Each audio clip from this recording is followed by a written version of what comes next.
جس کو بھرا جائے نا وہ انسان کا پیٹ ہے. کوئی برتن فل بھرا ہوا اللہ کو اتنا برا نہیں لگتا جتنا انسان کا پیٹ برا لگتا ہے اللہ کو. میں نہیں کہہ رہا کہ حرام ہے زیادہ کھا لیں آپ, حلال حرام کی بات نہیں ہے, ناپسندیدہ شریعت کی نظر میں بہرحال ہے, حرام نہیں ہے. اب آپ کہیں گے بھوکے پیاسے بھی کھانے بھی نہیں دے رہے اللہ میاں, ابھی بھی پابندیاں لگا رہے ہیں. اللہ پابندی نہیں لگا رہا, لگا کھا لو, پھوڑ دو جتنا پھوڑنا پھوڑ دو, پڑے ہوئے خود ہی ہو گئے نا, پھوڑ دو, حرام نہیں ہے لیکن پسندیدہ کام نہیں ہے. تو رمضان میں آپ اپنے آپ کو عادی بنا سکتے ہیں کم کھانے کا, اچھا کھانے کا. میں بھی سموسے پھوڑتا ہوں, پکوڑے پھوڑتا ہوں, لہذا میں آپ کو یہ کہوں کہ سموسے نہ کھائیں, پکوڑے نہ کھائیں, یہ غلط ہو جائے گا. جب میں کھانے لگوں گا میرے گھر والے میرا ہی بیان چلا دیں گے کہ آپ خود لوگوں کو بول رہے ہو کہ سموسے مت کھاؤ اور خود کیا کر رہے ہو, کھا رہے ہو. لہذا میں ایسی بات کیوں کروں جو میں خود نہیں کر رہا. لیکن ہم سب مل کے عزم کر لیتے ہیں آپس میں کہ تھوڑا کیا کریں گے, کنٹرول. میں بھی کوشش کروں گا. اب گھر والے کہیں گے بیان دیکھو, میں کہا میں نے کوشش کا وعدہ کیا تھا, تو کوشش ہی تو ہو رہی ہے کہ میرا ہی بیان مجھے ہی سنایا جا رہا ہے. کوشش کی جا سکتی. سموسے بھی کھا لیں اعتدال سے. میں نے بہت دیکھا ہے لوگوں کو افطاری میں بہت زیادہ پھوڑتے ہیں, مسائل کھڑے ہو جائیں گے آپ کے لیے. شربت پہ شربت پیے جا رہے ہیں, چینی کے نا پیے جا رہے ہیں, کولڈ ڈرنک پہ کولڈ ڈرنک پیے جا رہے ہیں. اچھا کمال کی بات یہ کہ افطاری میں طبیعت سے پھوڑتے ہیں, پھر نماز کے بعد آ کے کھانا کھاتے ہیں. یہ آج تک کم از کم میری کھوپڑی میں یہ چیز نہیں آئی کہ اب کھانا کیسے کھا رہے ہو یار. یا تو ایک کھجور سے روزہ افطار کیا ہوتا ہے, نماز پڑھ کے آگے کھانا کھاتے ہیں. یہ بہت جگہ ہم نے دیکھا ہے, افطار پارٹیوں میں بھی ہوتا ہے. پہلے افطار پارٹی میں کیک, پیسٹریاں, سموسے, پکوڑے اور چکن اور کیا کچھ ہوگا, وہ کھانے کے بعد چلو جی اب جماعت سے نماز پڑھے, اب کھانا لگا ہوا ہے. اب مجھے کہہ رہے تھے وہ کھانا لگا دیا. کھانا یہ کیا کھایا ہم نے بھائی؟ ایک آدمی نے کم از کم 6 سموسے کھائے ہیں اور اتنے پکوڑے کھائے ہیں, تو اب کھانا کیا؟ تو لوگ کہتے ہیں کھانا روٹی سالن کو کہا جاتا ہے اور چاول کو کہا جاتا ہے. یہ جو ہم نے کھایا ہے کھانے سے پہلے, جو نماز سے پہلے افطاری میں, یہ روٹی سالن نہیں تھا. یہ سموسے, پیسٹریاں, پکوڑے اور پتہ نہیں رول اور کیا کیا چیزیں آ رہی ہیں, یہ تو وہ تھا.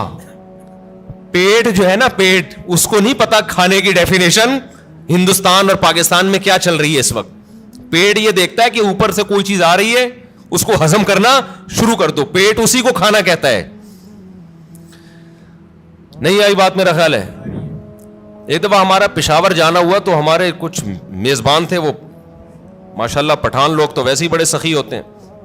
انہوں نے کیا کیا, میرے لیے نا دیسی مرغیوں کی وہ لا کے رکھ دی. دیسی مرغیاں نا روسٹ, بڑی زبردست تھی وہ, رانے اس کی بھنی ہوئی. ہم نے پھوڑ دی. وہ ماشاءاللہ بڑے ہیوی کھانا تھا, تو میں نے اچھی طرح طبیعت سے کھا لیا, بڑا مزہ آیا. میں تو کہا ہو گیا کھانا بھائی, اتنی دیر میں اب کھانا آ رہا ہے.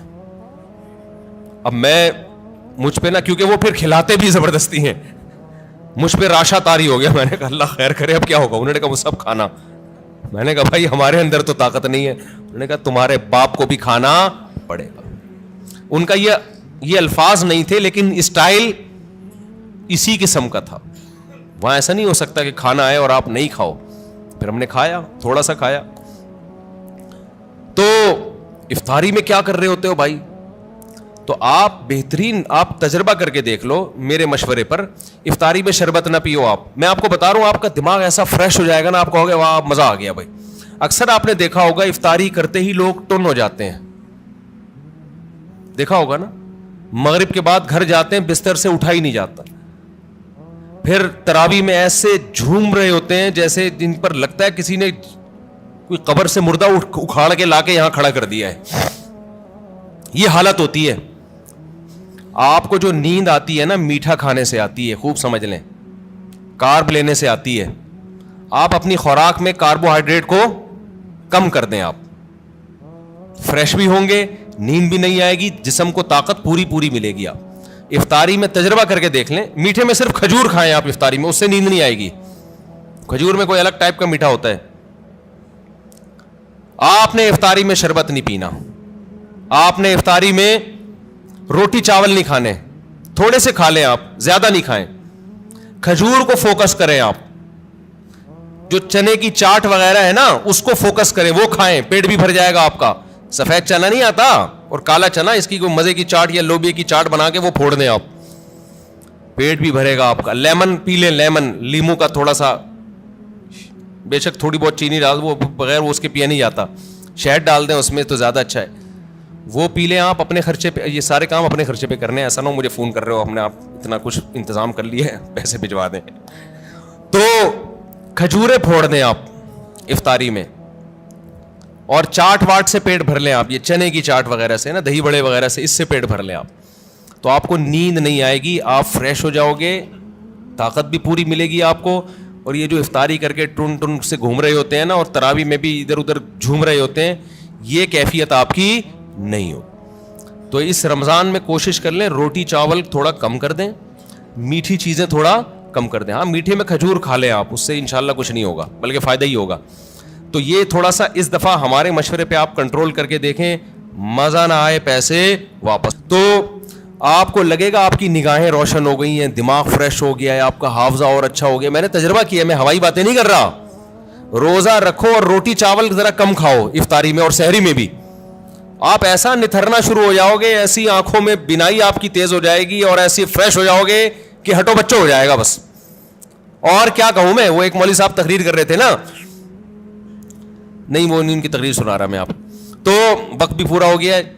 تو یہ تھوڑا سا رمضان میں کیا کرنا ہے, تھوڑا سا میٹھے پہ تھوڑا سا کیا کر لو بھائی, کنٹرول کر لو. میٹھے پہ, روٹی چاول بھی میٹھی ہی چیزوں میں شمار ہوتا ہے اس کا, کیونکہ اس میں کارب بہت زیادہ ہے.